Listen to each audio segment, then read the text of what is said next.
کہ وہ تو کھڑے ہیں اور ان کی کوئی سیاسی پارٹی نہیں ہے جو وہ اپنے مقاصد دکھاتے ہیں، انہوں نے جو کچھ ہمت کی ہے لوگ ان کو سلام پیش کر رہے ہیں. لیکن سیاسی قیادت اگر اپنی پارٹیوں کے مفادات سے اوپر کھڑی ہو جائے، اپنے سیاسی مفادات سے اوپر کھڑے ہو جائے اور کہیں کہ یہ موقع آ گیا ہے کہ ملک کو اس آگ سے نکال لیں، تو پریشان نہ ہو حکومت. اس کو بھی گنا جائے گا کہ اس کے دور حکومت میں یہ اچھا کام ہوا کہ ایک بات حزب اختلاف بھی پریشان نہ ہو. قوم کہے گی کہ حزب اختلاف کے تدبر سے حکومت آگے بڑھ سکی. تمام لوگوں کو حصہ مل جاتا ہے عزت کے ساتھ اگر اس کو ہم دائمی بنا سکیں. اور اس خرابی پرانی ہے، یہ مرض پرانا ہے، آپریشن ابھی کرنا ہے، وقت کم ہے. ایک بات جو ابھی سیاسی قیادت کے حوالے سے آپ کر رہے ہیں، تمام سیاسی قوتوں کے حوالے سے کر رہے ہیں، کہ کیا آپ سمجھتے ہیں کہ آئندہ آنے والے دنوں میں یہ جو 30-35 سالوں کے مسائل ہیں، 30-35 سالوں کا گند ہے، اسے ہم صاف کرنے میں کامیاب ہو جائیں گے؟ اور اگر اس میں تھوڑی سی دیر ہو گئی تو پھر وہی آپ والی بات کہ کیا مصلحتوں کا شکار تو نہیں ہو جائے گا؟ یہ اتفاق رائے ہے کیونکہ یہاں پہ ہر ایک کی اپنی اپنی ترجیحات ہیں. میں آپ سے اختلاف نہیں کرتا ہوں کہ 30-40 سالوں کا، یہ اس سے بھی آگے کا ہے. صرف 30 سالوں پر الزام نہیں دینا چاہیے، اس سے بھی پہلے کا. یہ گند پہلے ایوب خان نے شروع کیا ہے، پھر یہ گند ضیاء الحق کا ڈالا ہوا ہے، یحییٰ خان کا گند ڈالا ہوا ہے. سیاستدانوں کی بات کم ہے، ان کی زیادہ. لیکن میں اور بات کرنے لگا ہوں. میں کہتا ہوں اگر قومیں طے کر لیں، اگر قوم طے کر لے کہ ہمیں جان چھڑانی ہے عذابوں سے، تو صدیوں کی مصیبتوں سے، سالوں کی مصیبتوں سے جان چھڑا سکتی ہے. یہ 30-35 سال جس کو آپ کہہ رہے ہیں کیا ہے؟ آپ کے سامنے چائنا کو دیکھ لیں اور ملکوں کو دیکھ لیں، بنگلہ دیش کو. کیا بنگلہ دیش ہے؟ تھائی لینڈ میں ہم ہنستے تھے، ایک بار میں گیا تو ہنسی آتی تھی، کیا ملک تھا، کس قسم کے وہ حالات ہیں. لیکن آج دیکھیں دنیا میں آج آپ اس پروگرام میں سیاستدانوں کی نمائندگی کر رہے ہیں، میں آگے چلوں گی. لیکن ایک بات ابھی آپ نے کہا، یہ جس جنگ سے ہم لڑ رہے ہیں، جس مشکل کا، جس مسئلے کا ہمیں سامنا ہے، آپ نے کہا سیاستدانوں کا اس میں کردار کم ہے. یہ بتا سکتے ہیں کہ ذمہ داری کس حد تک کتنی عائد ہوتی ہے سیاست؟ دیکھیے اگر آج آپ نے مجھے سارے سیاستدانوں کے لیے بلایا ہے، بالکل تم بڑی زیادتی کی ہے آپ نے میرے ساتھ. نہیں وہ دیکھیں نا، آپ ڈیفنس اینالسٹ بھی ہیں، وہ آپ کو پتہ ہے ان کا کیا شعبہ ہے. علماء کرام کی بات ہے. علماء کی بھی اگر آپ بات کریں گے الگ الگ، تو میرا خیال ہے مفتی صاحب بھی کوئی ایسی میرے انداز سے گفتگو کریں گے. سیاستدانوں میں ایسے بھی بدنصیب سیاستدان ہیں جنہوں نے جمہوریت کو قتل کیا اپنے پاور کے لیے، جنہوں نے تباہی کی ہے اس ملک کی. تمام وہ بدنصیب سیاستدان جنہوں نے قوم کو دلدل میں پھنسا دیا ہے. اگر سیاستدان ذوالفقار علی بھٹو ہے تو آج اس سالوں کے بعد لوگ اس پہ فخر کر رہے ہیں. اگر مشکل فیصلے نہ کر کے بھی آپ لوگوں نے قوم پہ ظلم کیا ہے بعض دفعہ. دیکھیے اگر آپ پورے سیاستدانوں کو مجرم قرار دے دیں گی تو پھر آپ کو اپنے طبقے میں سے بھی لوگ نکالنے پڑیں گے. آپ کو بھی ایسے نام ملیں گے جنہوں نے جو حشر کیا ہوا ہے میڈیا کے نام پہ اور آزادی کے نام پہ. آپ کو ایسے علماء کرام میں بھی لوگ ایسے ملیں گے جنہوں نے بیچا ہے بیچ کر اپنے. اب آپ نے علماء کی بات کر دی، اب آگے چلیں. اب آپ نے علماء کی نہیں، علماء ہماری جان ہے، میں ایسے نہیں بول رہا ہوں.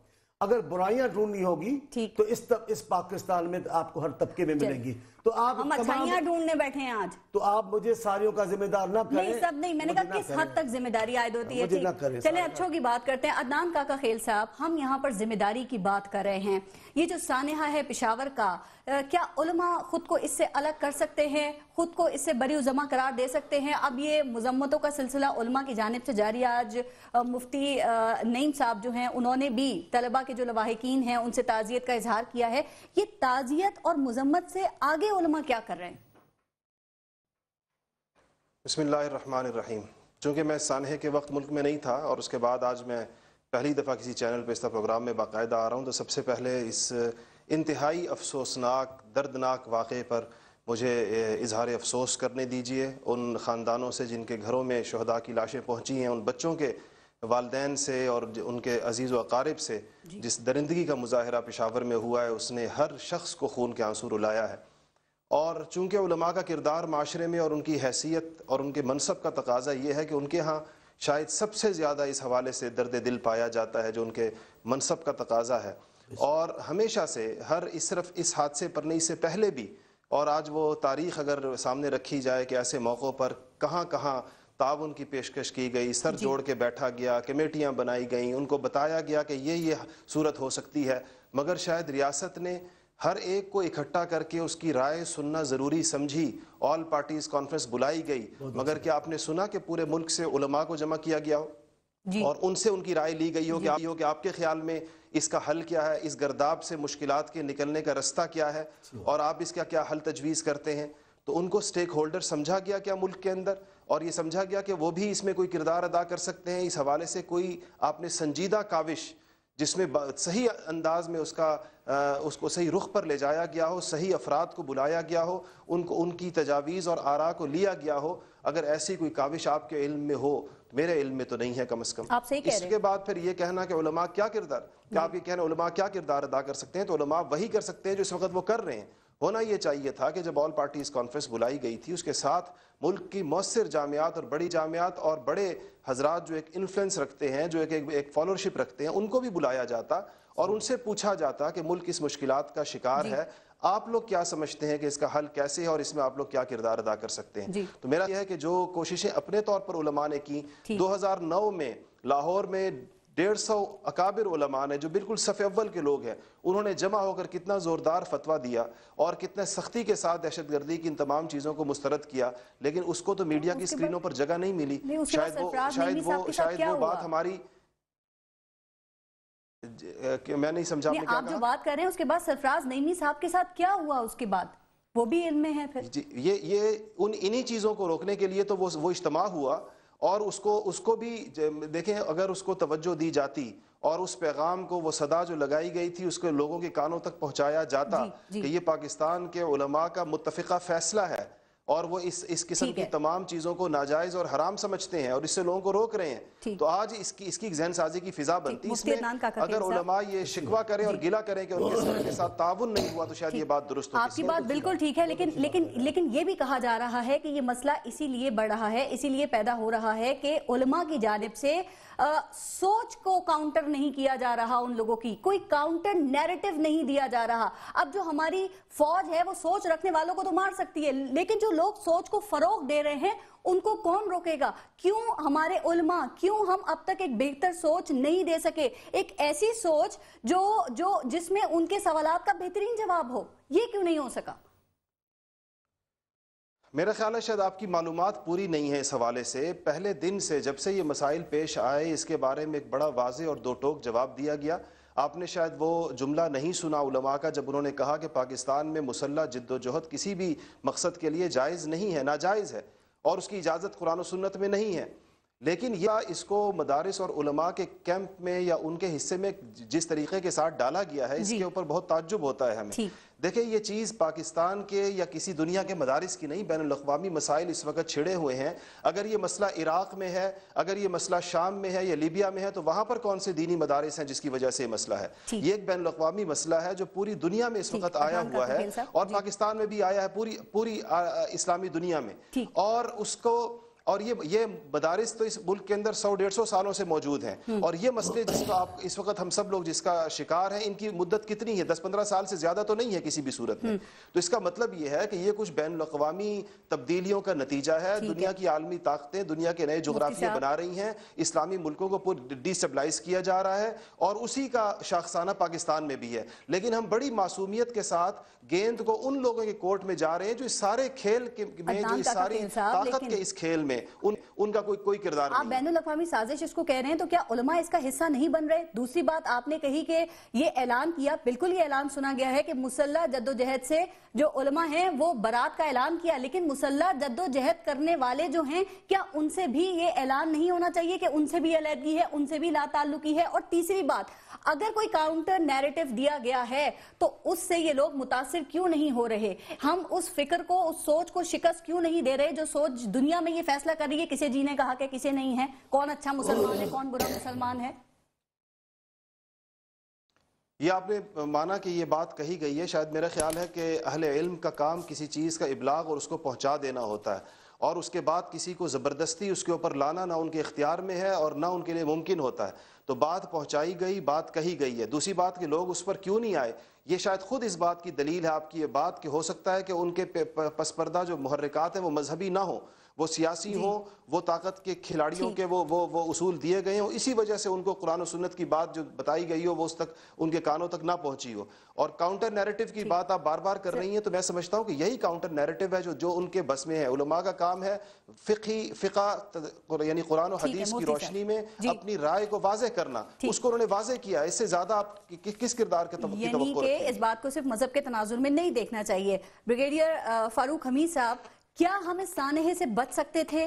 کیا ہم ان شہادتوں سے محفوظ رہ سکتے تھے؟ اور اب جو یہ اتنی تیزی نظر آ رہی ہے، تقریباً پورے ملک میں ہی آپریشن ہو رہا ہے، دہشت گرد پکڑے بھی جا رہے ہیں، مارے بھی جا رہے ہیں، یہ پھرتی، یہ تیزی پہلے کیوں نہیں نظر آئی؟ بسم اللہ الرحمن الرحیم. بہت شکریہ پارس صاحبہ. بات یہ ہے کہ میں سمجھتا ہوں کہ ایک اوور آل کمپلیسنسی اور ایک بڑی کیجولنس جو ہے وہ سرٹن ہو گئی تھی ہمارے پولیٹیکل لیڈرشپ میں کہ فوج ٹھیک ہے، ضرب عضب چل رہا ہے، دہشت گردوں کو شمالی وزیرستان میں مارا جا رہا ہے اور کراچی میں کاروائی رینجرز جو ہیں وہ کر رہے ہیں، تو ٹھیک ہے، for them it was business as usual. اور میں سمجھتا ہوں یہی کمپلیسنسی کی وجہ سے آپ دیکھیں جس نیریٹو کی آپ بات کر رہے ہیں کہ انٹیلیجنسیا کو موبلائز کرنا، پاکستان کے علماء کو موبلائز کرنا اور اپنے رائٹرز کو، کالمسٹ کو، ان کو موبلائز کرنا، میڈیا میں خاص نیریٹو لے کے آنا جو کہ اس بریگیڈیئر صاحب جاننا میں آپ سے یہ چاہ رہی ہوں، یہ دہشت گرد اب نظر بھی آ رہے ہیں، ان کے بارے میں اطلاعات بھی آ رہی ہیں، انٹیلیجنس بھی کام کر رہی ہے، یہ سب اچانک تو نہیں ہوا ہوگا نا، یہ سب پہلے سے ہوگا، تو کاروائیوں میں تاخیر کیوں کی گئی تھی پہلے؟ نہیں دیکھیں آپ کی بات صحیح ہے کہ یہ میں بھی سمجھتا ہوں کہ یہ شمالی وزیرستان میں ہمیں کچھ عرصہ پہلے چلے جانا چاہیے تھا، لیکن بہرحال پچھلے نومبر سے آپ دیکھ رہے ہیں جب سے جنرل راحیل شریف آئے ہیں تو انہوں نے آتے ساتھ ہی نومبر کے اینڈ میں یا دسمبر کے پہلے سیکنڈ ویک میں ایئر سٹرائکس اور یہ معاملہ شروع ہو گیا تھا. پھر ظاہری بات ہے پھر فوج نے پولیٹیکل لیڈرشپ کو وہ پولیٹیکل سپیس دی کہ جناب آپ پیس کے آپشن کو ٹرائی کر لیں تاکہ اگر اس کے ذریعے معاملہ ٹھیک ہو جاتے ہیں کا مسئلہ ہے مطلب جی تو پھر وہ بلڈ شیڈ جو ہے وہ بچ سکتے تھے. لیکن دیکھا وہ 3-4 مہینے وہ معاملہ بھی چلا لیکن وہ کامیاب نہیں ہوا. لیکن پائے صاحبہ جو میں آپ کی طرف بات کہنے آ رہا ہوں جو آپ کے سوال کے جواب ہے اور وہ یہ ہے کہ دیکھیں یہ وقت آ گیا کہ پاکستان کی جو پولیٹیکل قیادت ہے وہ فوج کے پیچھے نہ چلے جو آپ نے انیشل انٹروڈکشن میں کہا تھا. نہیں، فوج کو پولیٹیکل قیادت کے پیچھے چلنا چاہیے. یہ وقت ہے کہ پاکستان کی پولیٹیکل قیادت کریج شو کرے اور بولڈ لے فیصلے کرے کیونکہ یہ ہماری ڈیفائننگ مومنٹ ہے. میرے لیے Sania Peshawar is more like a mini 9/11 for Pakistan. اگر اب ہم نہیں جاگیں گے تو کب ہم جاگیں گے؟ میری بات سنیں، مجھے موقع دیں، ایک منٹ موقع دیں مجھے. دیکھیں جو آل پارٹیز کانفرنس ہوئی ہے وہاں پہ کافی اعلانات ہونے چاہیے تھے. میں تو بہت مایوس ہوں، قوم بہت مایوس ہے آل پارٹیز کانفرنس سے. ان کو چاہیے تھا کہ وہاں پہ ٹھیک ہے پولیٹیکل یونٹی کے ڈسپلے تھا، نیشنل سیکیورٹی ایمرجنسی کا نواز اعلان کرتے ہیں، ڈیتھ سینٹنس کا اعلان حکومت نے پہلے کیا. اصولاً تو یہ آل پارٹیز پلیٹ فارم سے ہونا چاہیے تھا تاکہ پتہ لگتا کہ تمام پولیٹیکل پارٹیز جو ہیں وہ آن بورڈ ہے اس کے اوپر. ایک بات بریگیڈیئر صاحب ایک سیکنڈ دیکھیں بھی آپ نے جو بات کی سزائے موت، میں ذرا اس پہ آپ کی رائے لینا چاہ رہی ہوں کہ سزائے موت کا فیصلہ جو ہے وہ ہو گیا ہے، دی بھی جا رہی ہیں. کیا یہ رد عمل روکنے کے لیے ہے یا رد عمل دکھانے کے لیے ہے آپ کے خیال میں؟ اور کیا یہ میسج ان تک پہنچ رہا ہے جن تک ہم نے یہ میسج پہنچانا ہے، یا پھر جو عوامی رد عمل ہے، غم و غصہ ہے، وقتی طور پہ اس کو ڈیفیوز کرنے کے لیے ہے اور ہمیں اس سے آگے بھی بڑھ کے سوچنا ہے کچھ؟ میرا خیال ہے دونوں ہیں. دیکھیں یہاں محترم چانڈیو صاحب بیٹھے ہیں، آپ کو معلوم ہے کہ ڈیتھ سینٹنس جو ہے جنرل مشرف کے دور تک یہ امپلیمنٹ ہوتی تھی. یہ تو صرف پیپلز پارٹی کی گورنمنٹ نے 2008 آنورڈ کیا ان کی پولیٹیکل کمپلشنز تھی، کیا ان پر فورن پریشرز تھے کہ پیپلز پارٹی کی گورنمنٹ کے دور میں انہوں نے موریٹوریم لگا دیا زرداری صاحب نے. اور پچھلے 7 سال میں صرف 2 ڈیتھ سینٹنسز پاکستان میں ہوئی ہیں اور وہ بھی آپ کو پتا پاکستان آرمی کے 2 سولجرز تھے جن کے مرڈر کیسز تھے، ان کو کورٹ مارشل پہ سزائے موت ہوئی جو امپلیمنٹ ہوئی. کہنے کا میرا مطلب یہ ہے کہ اب وقت آ گیا ہے کہ میں ڈیتھ سینٹنسز کے حوالے سے 2 باتیں کہنا چاہتا ہوں. پہلی بات تو یہ ہے کہ ہم دیکھ رہے ہیں کہ آلریڈی کچھ سو کال فورن فنڈڈ اور فورن سپانسرڈ جن کو جو این جی اوز ہیں اپنا سر اٹھانا شروع کر دیا ہے. پاکستانی قوم شوڈ ریجیکٹ دیم. دوسری بات یہ ہے کہ دیکھیں ڈیتھ سینٹنسز صرف ٹیررزم کیسز میں نہیں امپلیمنٹ ہونی چاہیے. میں سمجھتا ہوں وہ تمام کرمنل جو اویٹنگ ڈیتھ رو ہیں بائی دی 100 جتنے زیادہ